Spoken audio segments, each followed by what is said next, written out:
Hello everyone, it's Helen here and welcome to day 8 of my 12 days of Christmas. So we're zooming through the series. So today's day 8 and we're going to be making this square pillow box. Now I've used a die to make this one because it's so much easier than trying to work out all of the semicircles and everything you're going to need. So let's show you the die that I've used. So this is from my own range, Simply Made Crafts, and it's called the square pillow box die. And you need a large format die cutting machine to cut this out. As you can see, everything's done for you, everything's measured perfectly, and you also get some extra dies as well in there for decoration, like these frame dies here, so you can layer mats up, you can make windows and frames as I've done with this one, and you also get a small circle here so you can add thumb holes as well, plus you get scalloped and circles and a flower as well. So there's so many things that you can do with this die. Right, so let's get on with showing you how to make this, because this will look absolutely perfect on your Christmas table, on a bunch of plates, just right sitting right at the top there. It will look absolutely perfect. Right, so let's get on with the tutorial. So I'll be using my Gemini today. This is the larger one, so this will take the A4 size. So let's make our sandwich. I have had to adapt it for the die because it does the cutting and the scoring. I've had to make sure that it has a bit more cushion and slightly less pressure, so I've added the embossing mat. So let's make our sandwich. So we have our bottom cutting plate at bottom, just there, and then we have our embossing mat next. Then I have the plastic shim, and then I have my die. Next is a piece of super smooth cardstock, so Neenah Classic Crest would work perfectly for this, especially as we're going to be using distress oxides and blending, so something super smooth is perfect. And now I have my top plate, and now we're ready to put it through. So let's turn the machine on. Feed that through.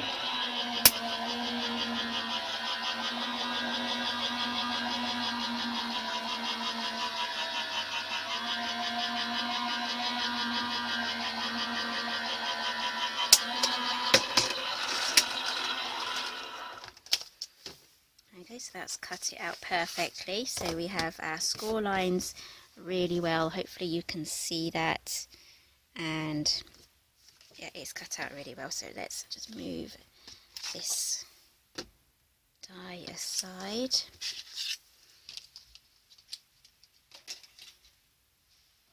Now I'm going to be moving on to some silver cardstock, so I can now change out my embossing mat using my magnetic one instead. So we have our plastic shim, our magnetic. Let me grab the other die. So we're going to be adding a frame to this, and it's going to be in silver. So we're going to add that there. And as it's magnetic, I don't have to worry about it moving around. I'm going to add my mirror cardstock down facing downwards, and we'll put this through again.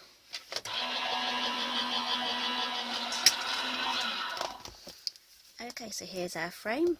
Perfect. Now we're ready to start stamping. Let's tidy up and then I'll be right back. Okay, so the stamp set I'll be using today is the traditional Christmas stamp set. I absolutely love this. This is currently £6.99 at the moment at Craft Stash, and I'll be using this leaf cluster here. And I'll be using the heat emboss resist technique as well. So I've got my distress oxide inks at the ready. So we need to do our heat embossing first. I'll be using clear embossing powder. So let's prep our area first with some anti-static powder. I'm going to get everything ready so everything's there, and I'll be doing a circle at a time. I'm going to grab my Versamark.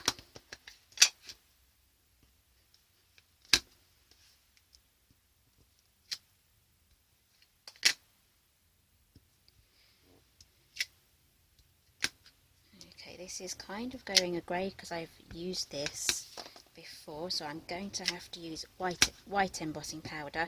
But if you have a clean stamp and it's stamping cleanly, you can use clear, but because mine's gone a funny colour, I'm going to use a white embossing powder. So let's put this all away quickly. I have one here actually. Oh no, that's clear. Let's do silver. Okay, change of plan. We're going for silver.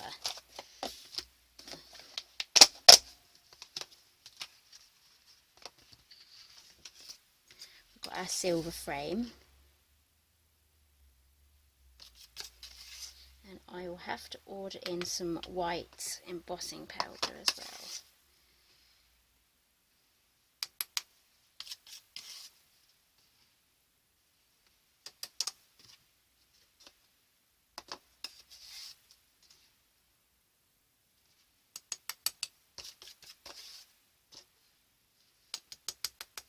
Okay, I'm liking that. So I do have a few extra bits where it went, so I'm going to grab a tiny little paintbrush. I'm just going to brush off the areas where it was not supposed to stick.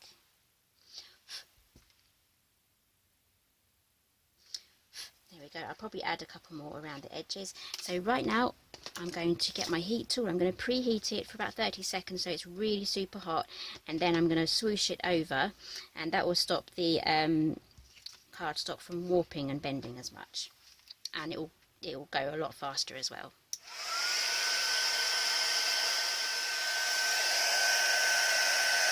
Just going to heat up the whole area. I'm also going to go from behind as well.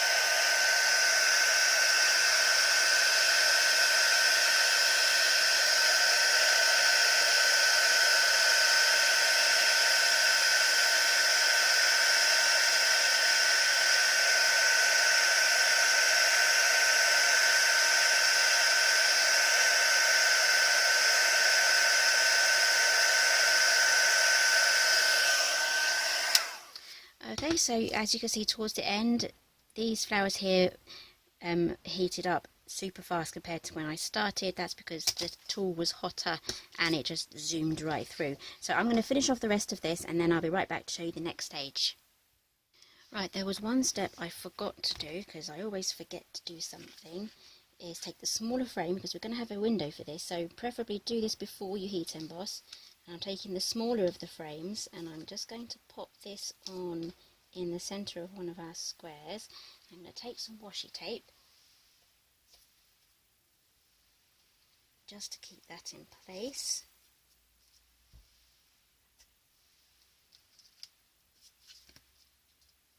Okay, so that should be in place now, and I'm going to run that through the die cutting machine, and then we are going to be ready to use our distress inks.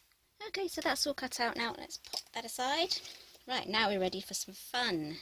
So I'm going to be using faded jeans and broken china. So I'm going to start off with the broken china first. I'm going to have my darker section towards the bottom on this side, and I'm going to have the hue going up to a lighter one at the top. So get a good amount of ink on there, and then start swooshing.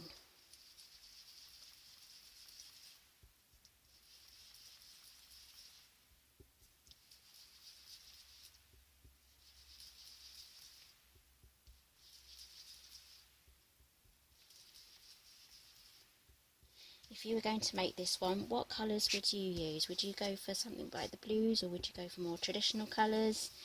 I'd love to know what colours you would go for. So I'm just going to cut.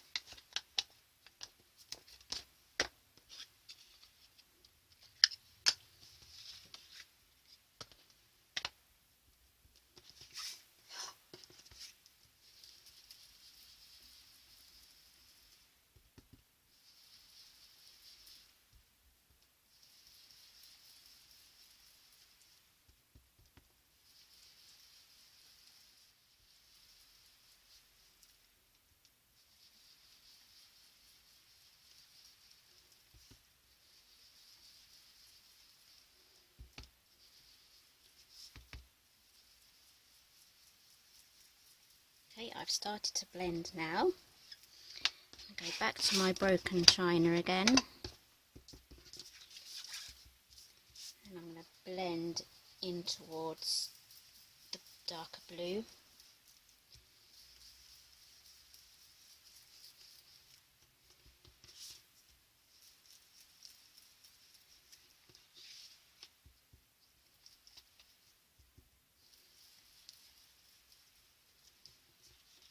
Okay, I'm really loving how that looks.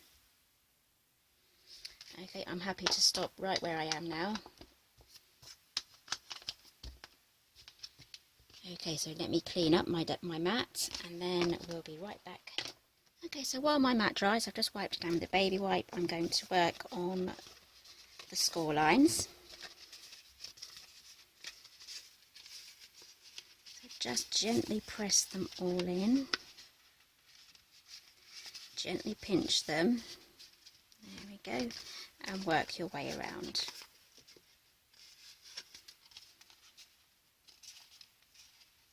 Get some good points there on the end of each semicircle.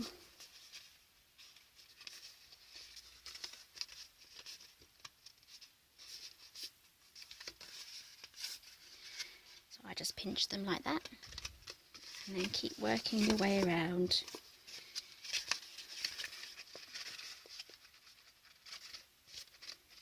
I find these ones on the inside are the ones that are the most difficult to do.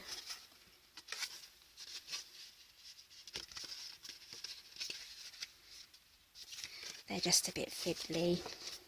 So, there we go, so that's it. It's coming together now. So I do have a few marks on the inside, but that doesn't matter. So we have a choice here whether you want to glue the sides or actually have them as a self-closing box without glue, but you will need a ribbon to hold it together, definitely a ribbon to make sure that your treats that you do put in there don't just swoosh out everywhere. So to make it a self-closing box without any glue, we hold our two sides up here and we add these two onto the inside, or you could do it the other way around actually.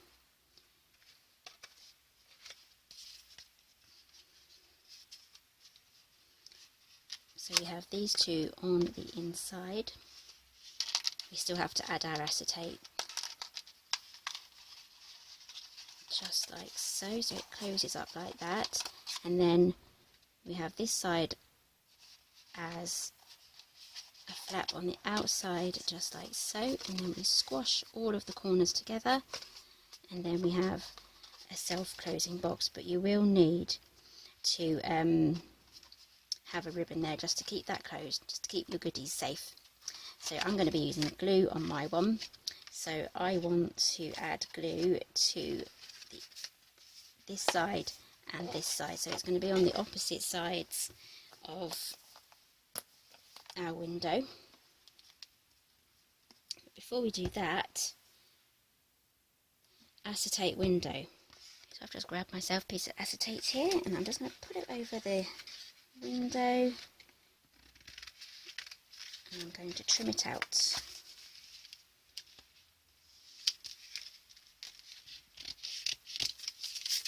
Double check I don't have to trim that down, I do.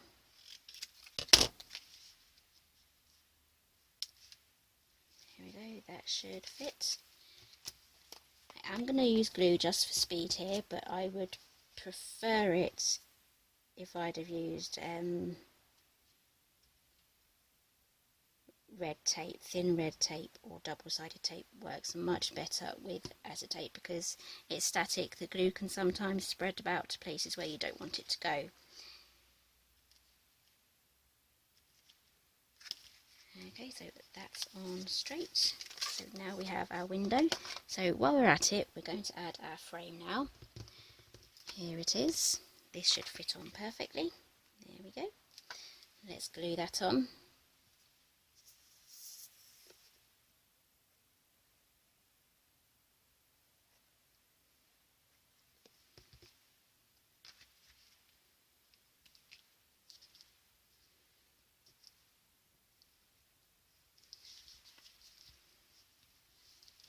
Okay, so now let's get our glue onto the sides.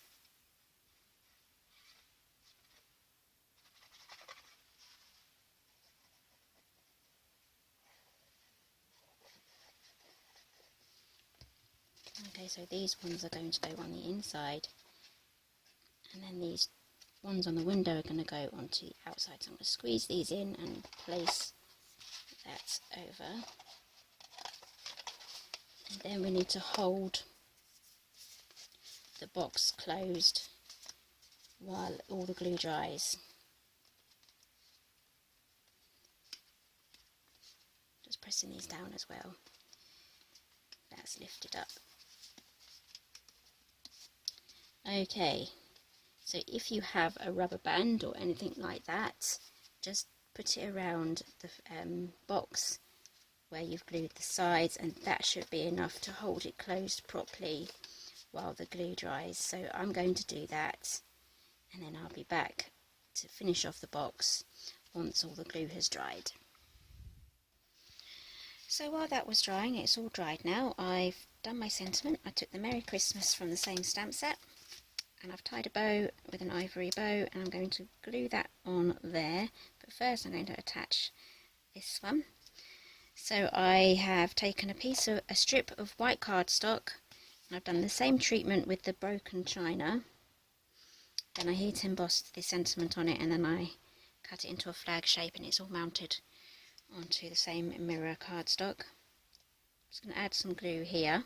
Just going to pop that there. I don't want it covering up the window completely. And then I'm going to take a glue dot, because I don't have the patience for the glue to dry.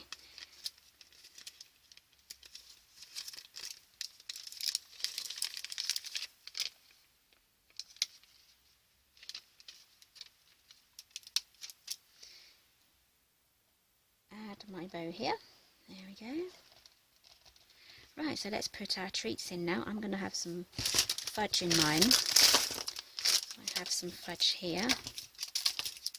This will hold a good number of treats. Okay, I think that's what it's going to hold. And I'm going to close the bottom section first. If you want to make thumb holes, the die set does come with a half circle here. So after you've run this through, add your circles. And then the last flap will be this one there. Okay, let's give that a little bit of a shake. I may have room there for one more. Let's squeeze that one in. There we go, that's very full now. There we go, so that would look perfect as a table favour on your Christmas table.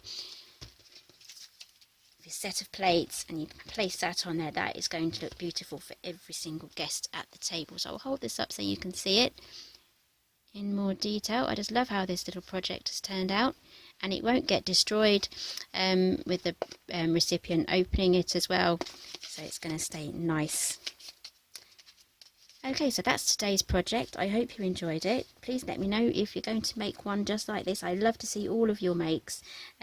Please join me on Facebook. My Facebook name is Helen Griffin UK, so you can find me under any social media under Helen Griffin UK, but on Facebook people do send me and tag me in their makes and everything, and I do occasionally share what people have made as well, especially the ones I really like. So I do share people's makes on my Facebook page as well, so please do join me on there. So yeah, if you like this video, please give me a thumbs up. If you like this sort of Christmas project, please do subscribe, the icon just in the corner there, because there's plenty more Christmas projects to come. So thank you for joining me today, and I'll see you next time.